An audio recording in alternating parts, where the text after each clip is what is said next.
California after coming down for my grandson's birthday party yesterday. I don't know if you can even pick up what the videos picked up of the slight shade or whatever of the mountains, the shape of the mountains, you know? And then over here, the closer we get, the clearer the mountains look to where right here. Okay, I'll talk quieter since the mic's close to my mouth. So I've got the car set. The speed limit's about 65 in this area. It hasn't gone up to 70 yet. And the speedometer is right there on 65. And a lot of people are going a lot faster. But no, my car's acting up. Okay, alright, I'm videoing. We just got over Cajon Pass. I came up with an idea for a book. If you've ever come up this direction, like you're seeing on the video, to Hesperia, up to Barstow, you're coming out to play on like the guy in the motorcycle truck. Or look at this. Like they're twins of each other. Everybody goes out by, there's a big fancy truck, and the two motorcycles go in the back. They come out this, so they got to come up Cajon Pass. All these other people, okay, they're going to either Vegas or Laughlin, Barstow, or they've got business or life, or living things they're doing. But you got to come up Cajon Pass. So, how many people behind us back in the Southern California basin?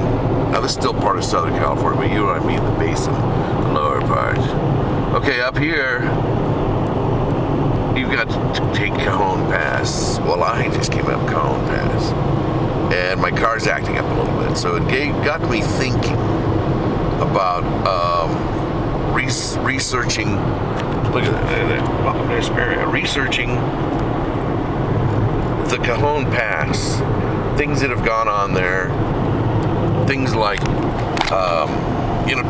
mobile home, just mobile homes that burn up, or whatever you call them, trailers, mobile home trailers that get blown off the road in the high windstorms. The few times that it's iced up at a certain spot,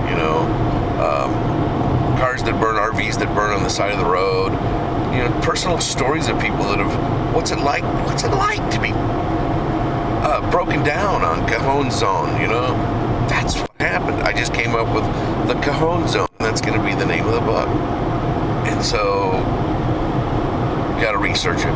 It'd be nice to have government reports, when it was made, and how many upgrades it's had, and then start, like a reporter would do, come up with ideas, and then publish it as a picture book or story picture book for adults of Southern California. Okay, I know it's recording upside down, but I just had to get this note in real quick. I was thinking of the book that I just talked about, writing for Cajon Zone. I want to make it a clever picture book, just a little more serious than the one Jay Leno has. Have you ever just look at my chin? Okay, look at all of me.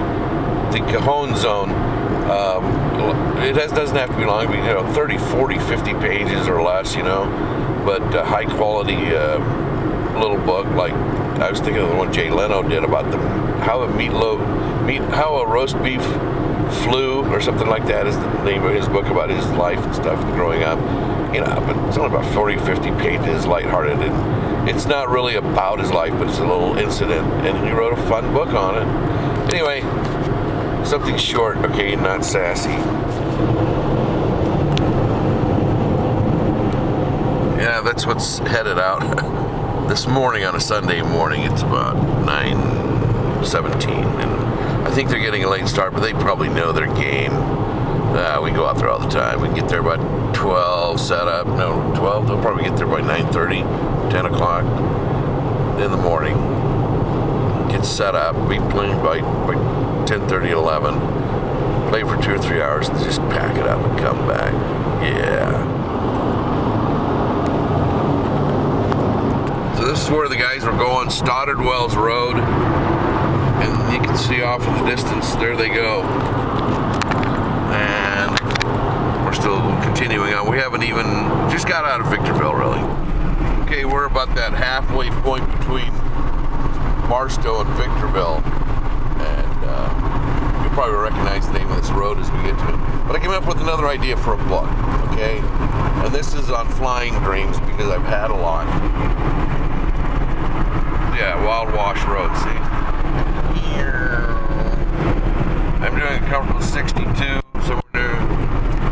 So, yeah, flying dreams. And I got some particulars already, ideas of getting stories, and then artists' renditions of the, a scene in each person's flying dream. So you have a collection of like maybe 25, 30 people's flying dreams, rated in different sections like fun, scary, people that can't land, and I know I've had that happen in some of my dreams, where you actually get too high and you develop fear of falling because you're flying so high and you look down and realize it.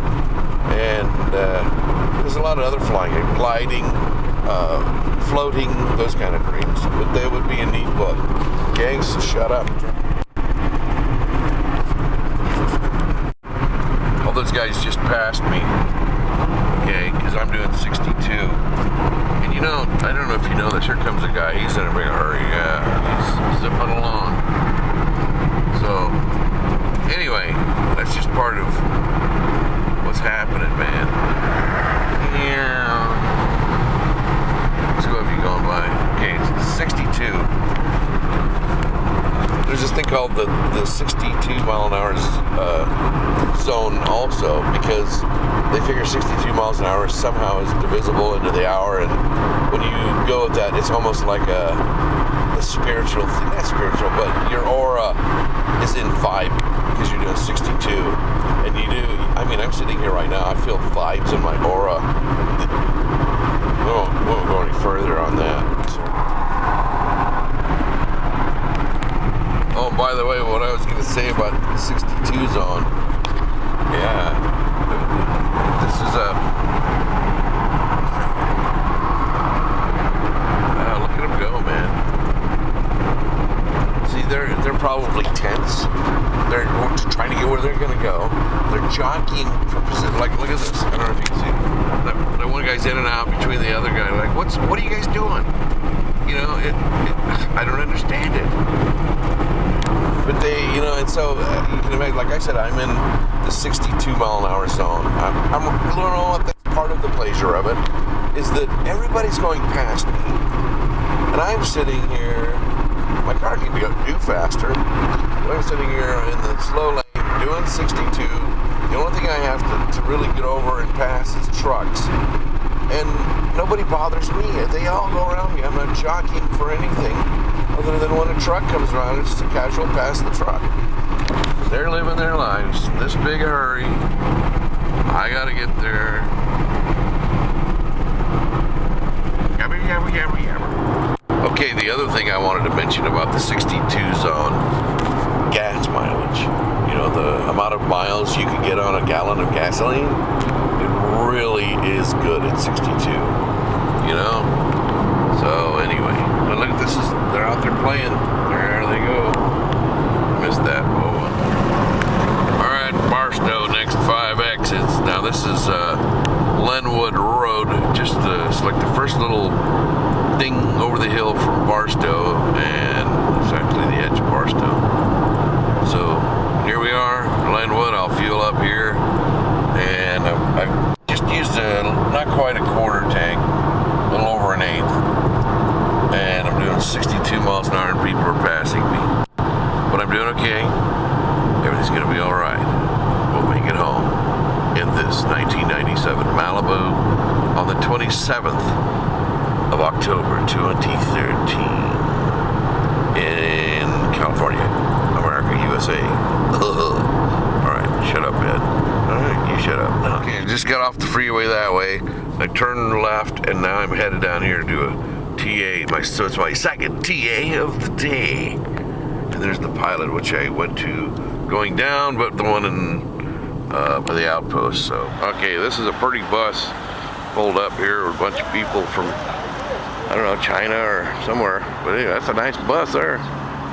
It's a pretty kitty bus, or kitty prettier Hello Kitty. There's more of the Hello Kitty bus.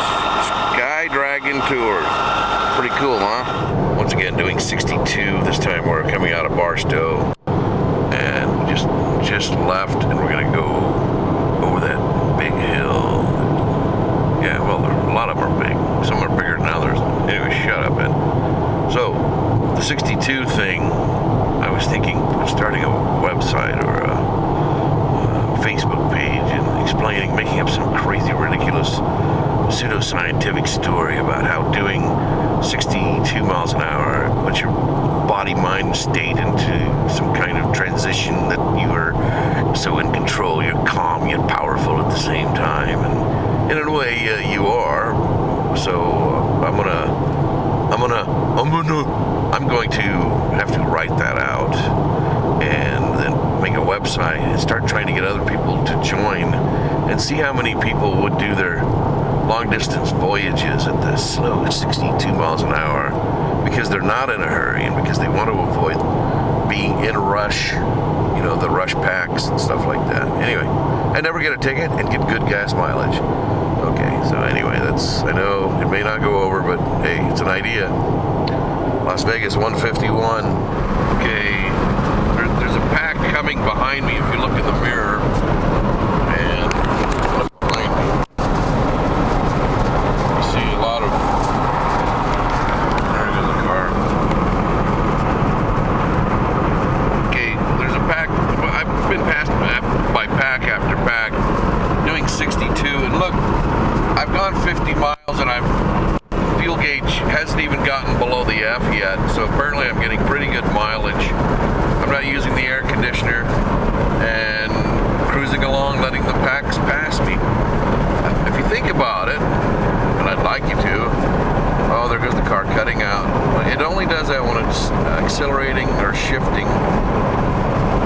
If you think about it, when the truck's speed is limited to 55, and if they're doing that, and the cars are 70 limited, speed limit, then 62 is in between, so you let the cars go past you, and you get to pass the trucks too.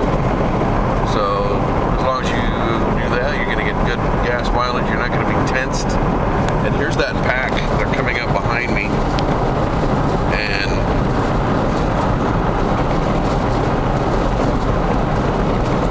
they'll be passing me like that pack up there is trying to pass those RVs or those trailers. Here comes our first of the pack, and more of the pack is coming. Tono Ditch Drive, or Tono Ditch Wash, I'm sorry, or something, drainage. So there goes number 2, and more of the pack coming up behind me. Sputtering because we're going uphill. That might be wasting some gas mileage. See, as we see the pack pass us, of course we're on a hill, so they've slowed down a little bit themselves, some of them. Here goes another one. And the red car's making its move. The one car, the silver SUV, has decided, yes, it's time for me to get over. They're all getting over. The guy way back there, he's like, can I risk it? You know, it's the jockey. Oh, he's going to risk it. He's going to go past some people. He's going to have to cut in. Let's see what happens. This Cadillac went past me. Now we got this silver RV, or SUV. I've got to make allowances for the get-on. I've got, coming up here, motorhome. I have to really slow down and let them on. Now these people are finally deciding to get over once they see the RV and the pack goes past. And I'm comfortable with slowing down and allowing this to go. So anyway, that's it. 103 to Vegas. Alright, we're coming into Baker. And look like the fuel gauge is getting out of the F. I don't know if you can see that. There we go. And got my 62 on, running about 2100 RPM, 2200, somewhere there. And coming into Baker, doing good. State line, 46 minutes. That's another 40 minutes to Vegas.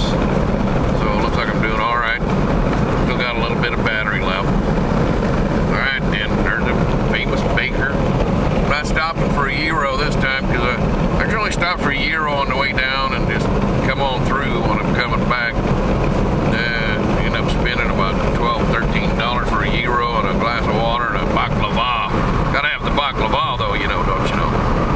And if I was gonna go to Death Valley, well, I'd probably head on down that road. That heads on out that way to Death Valley. Alright, getting bigger. Alright, I like to stop at Halloran Summit and squirt the dirt. This is where I'm gonna get off and take a little break before we finish the little route to Las Vegas. Big pack just passed me too. Oh man. Being closed in on by the kiddie bus. Here comes the kiddie bus. Hello, kitty. Yep, that's the Hello Kitty bus. That's the one we saw back in Barstow. It must be headed to Vegas, baby. Mountain Pass, Bailey Road. This is my last time to squirt the dirt. Here we are, Bailey Road, and off the road here. There's a freeway on-ramp and stuff there. I don't know if they died on the road or got killed here.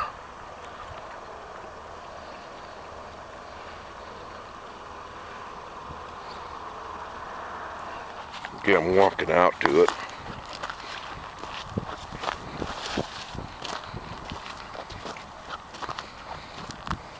I wonder if it was a little kid, or that's from a little kid.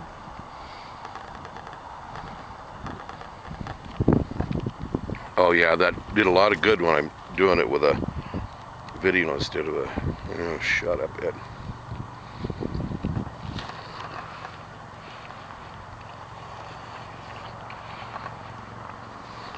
Out amidst the Joshua trees, I'm chewing on some beef jerky during my little break here. I think it's downhill to Prem from here, and then into Vegas. Oh look, there's the Malibu.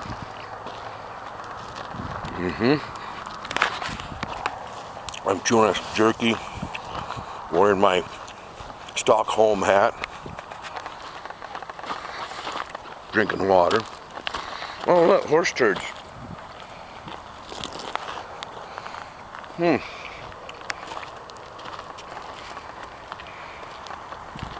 We are coming down the big hill, me and my car, and there's that solar plant or whatever it is. I don't know if you can see the light.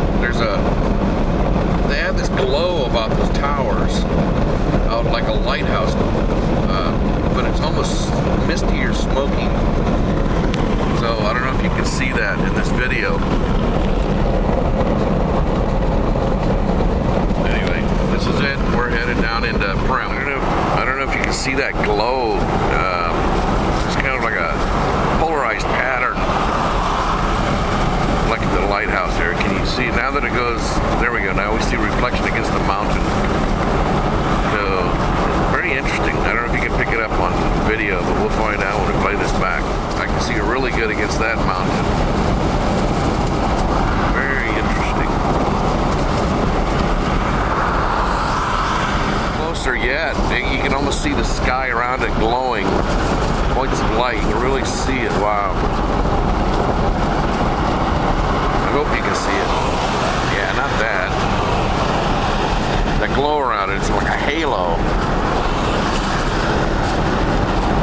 I wonder if that's kind of has to do with what Berkland was talking about. There's a power from the sun that comes, a nuclear power that kind of makes the atmosphere glow on the equator part of the latitude. Longitude, yeah, latitude. And anyway, interesting concept that he thought. Alright, we're just getting through Prem. And look at the traffic going back to California. You know? Now this is Prem, folks. State line, Nevada. You know, come on. It's ridiculous. I don't know how much further this goes, but I tell you what, it's ridiculous. And this is only about 1 in the afternoon, not 12:25 in the afternoon. I don't know if you can see the lights back there, but cars are still packed up. But there was an accident back yonder. Anyway, can't see, never mind. This is northbound into Vegas on a Sunday afternoon, and that's southbound coming out of Vegas. show you the far lane is still busy. You can still see the tops of a lot of vehicles coming out. And we're at the 6 mile marker. So it hasn't quite slowed. It just a little bit earlier it was packed up, the accident. But so imagine how much worse it's going to get as the day progresses. And it's only like 12:30 Sunday afternoon. And it's Sunday. People are returning to SoCal. Got a power plane pulling a glider. I don't know if you can see that. I'm probably missing it completely. Okay, got a little bit of battery left. You see the business here? This is Gene Good Springs, okay? Good Spring, Gene, Nevada is this town. See how the traffic's still packed up on the other side coming? Yeah, I know you can. Okay, we're coming up on the 20 mile marker, and you can't see it, but the traffic is really busy at the other side. 20 mile marker. All right, I'm getting into Vegas. Here we are. Traffic's building up, going southbound, right from town. So you can see where we're at. Fuel gauge has gone down a little bit since Barstow, but not much.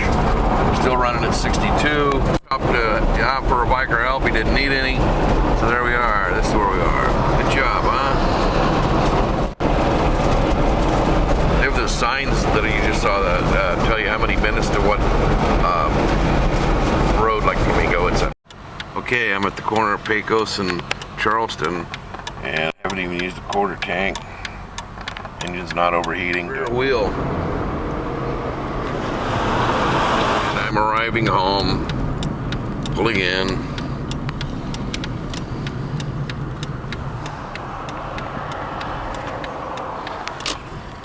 All right, I think that's about it. The battery's dying.